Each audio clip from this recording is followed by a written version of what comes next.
Xin chào cả nhà, hôm nay mình mới đi đào được bao nhiêu đây razor clamp này mọi người. Đó, bây giờ mình sẽ đi làm cái số razor clamp này nè. Bây giờ mình sẽ chia sẻ cách làm cái loại razor clamp này cho mọi người biết nha. Rồi mọi người cùng vào bếp với mình nha. Về cái này razor clamp mình bắt nè mọi người. Bây giờ nó to như vậy này. Bây giờ mình có một cái nồi nước sôi rồi. Mình sẽ nhúng cái con này vào đây. Mình nhúng vô như vậy.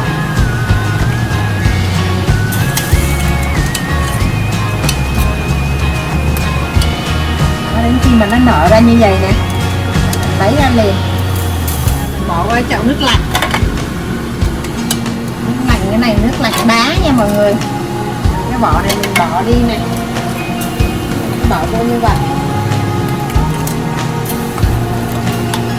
Khi mà cho nó mở cái vỏ ra một chút xíu á, là mình lấy ra liền. Nó cứ mở ra như vậy nè, là mình lấy ra. Mở ra như vậy là mình lấy ra này. Đừng có để cho chín quá nó sẽ bị dai đó.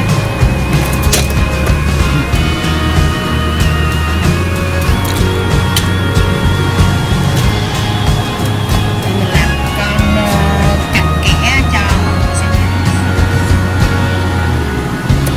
Bỏ vô lại nè. Coi đó, nó nở ra như vậy đó, mình lấy ra liền này. Mình sẽ bỏ ở đây lạnh, gấp cái vỏ này dùng đi. Đó, mình làm như vậy. Trục sôi xong khi mà nó nở ra đó là mình trục vô cái thau nước đá như vậy nè. Đó, trục nó xuống cho nó lạnh, cho nó không có chín nữa đó. Nếu mà nó chín quá là nó sẽ dai đó. Mọi người, mình có mấy con sò như vậy nè. Bây giờ mình sẽ chia sẻ cách làm cái con sò này như thế nào đó mọi người. Đây mình cắt cái đầu này đi nè. Nhưng mà mình cắt cái đầu này đi á, mình không có ăn cái đầu này, nó đen. Cái chỗ này là nó chứa cái chất độc không á, cho nên mình cũng không có ăn cái này. Mà mình cũng không có bỏ nha mọi người. Cái chỗ này á, là mình có thể mình để dành mình đi câu cá này. Đó, mình bỏ qua một bên. Rồi bây giờ cái con sò này á, mình sẽ làm như vậy. Cắt đôi cái con sò này ra. Đó, một cái ống của nó có 2 ống đó mọi người. Mình cắt hết 2 ống luôn á, tại vì trong này nó có cát nè. Cát đó. Đó là mình phải làm nó sạch. Khi mình cắt ra rồi á, mình có thể lấy tay mình kéo cái chỗ cái ruột này ra này. Đó, mình kéo nó ra. Đó là nó ra rồi. Đó, đây là cái cách mình làm được con sò nó ra đẹp như vậy nè. Đó. Rồi lát nữa mình bỏ qua một chỗ, rồi lát nữa mình sẽ rửa sau đó mọi người. Đó, bây giờ mình làm được cái này rồi. Bây giờ mình sẽ làm cái chia sẻ cái cách làm cái khúc ruột này luôn bây giờ nha. Bây giờ mình cắt cái này đi. Nó ăn cái chỗ đen đen này ra, bỏ đi. Có thể kéo cắt ra, và mình lấy dao á cắt ra cũng được. Mình sẽ lôi cái chỗ đen đen này ra này.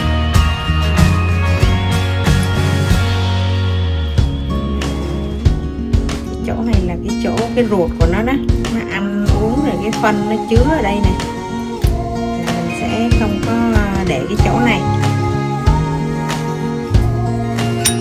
Sạch sẽ rồi thấy không?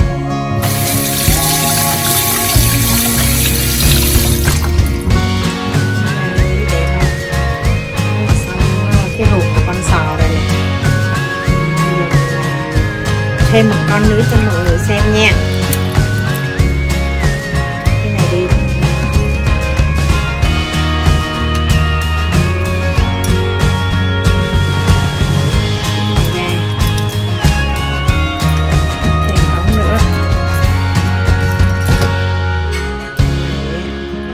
cái này ra, móc cái chỗ đen này ra, lật ngược lại, móc cái chỗ này, đó là xong cái phần này này.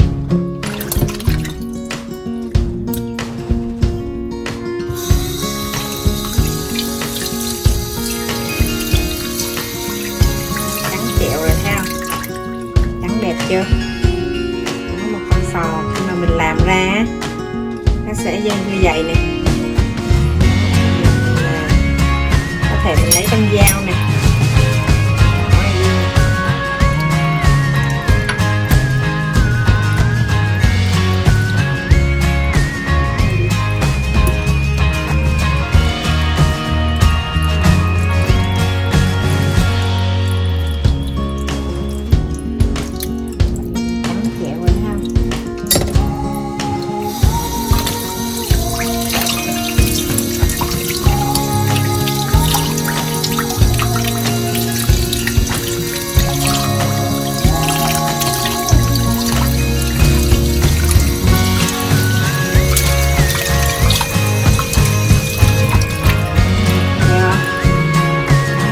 có thể làm từng khâu một. Ví dụ như cắt, nếu mà cắt cái đầu này đi nè thì mình chỉ cắt cái này thôi, cắt vậy. Cái khâu thứ hai là mình cắt cái này,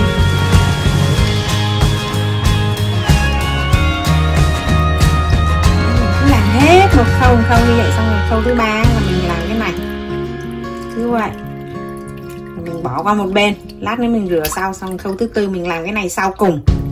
Đó là cái cách mình làm như vậy. Giờ mình chia sẻ nha cho mọi người cái cách mình làm như vậy nha. Đây một số sò mà mình làm rồi đó mọi người, mình sẽ bỏ trong cái bịch ziploc này. Mình ăn liền á, mình bỏ vào trong tủ lạnh để mình làm. Còn đây là mình chưa có ăn liền.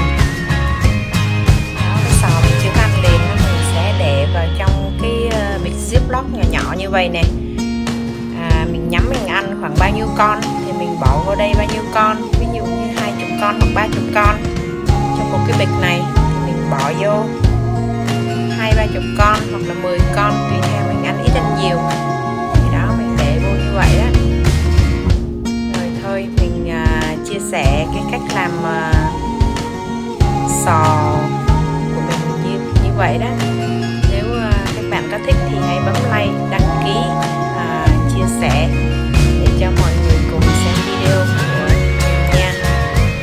Video của mình là học sống USA. Rồi các bạn hãy chia sẻ rộng rãi và cho mình một cái like nha. Rồi cảm ơn mọi người. Bye bye.